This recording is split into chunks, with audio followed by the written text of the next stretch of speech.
Hello. After the holidays ended and all of the hustle bustle was over, I decided just to stretch my legs with some paper and just play around a little bit without a specific product in mind. And oh my goodness, friends, it felt so good just to mess around, play around, and use some of the materials that I just have in my very own stash. I obviously was working with a field notes sized journal. So they're just 3x5 by 5x5. So they're just pocket sized little guys.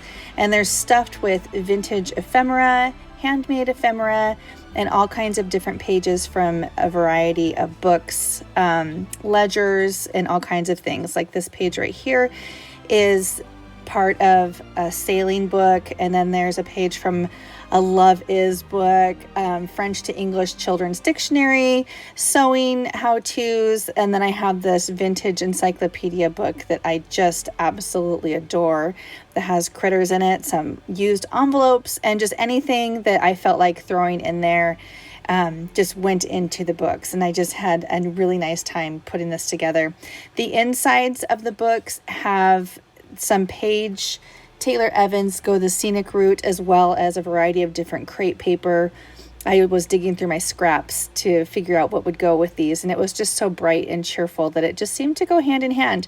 The covers are also page Taylor Evans, the Go the Scenic Route paper, and then I also used some vintage wallpaper, and I had a Spritz box that actually had a Spritz maker machine inside of it that was bouncing around in my kitchen for years and years and years, that we inherited from my husband's grandmother, and it finally bit the dust, and I've had it in my stash for a long time, and so it just was the perfect size to make one of the pockets on the front cover. So I think that is the perfect way to finally have used that resource up. But anyway, some of the pages are collaged, some of them are not.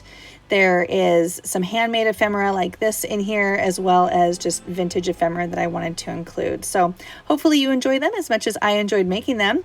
Each one also has this little button belt that I put on it that was a new thing for me and kind of fun to make. So thank you for taking a peek today. The first one was more in depth, and the last 5 are just quick flips of each of the books, just so you can kind of see what's happening inside each one. Cheers to you, and here we go for the new year, 2021.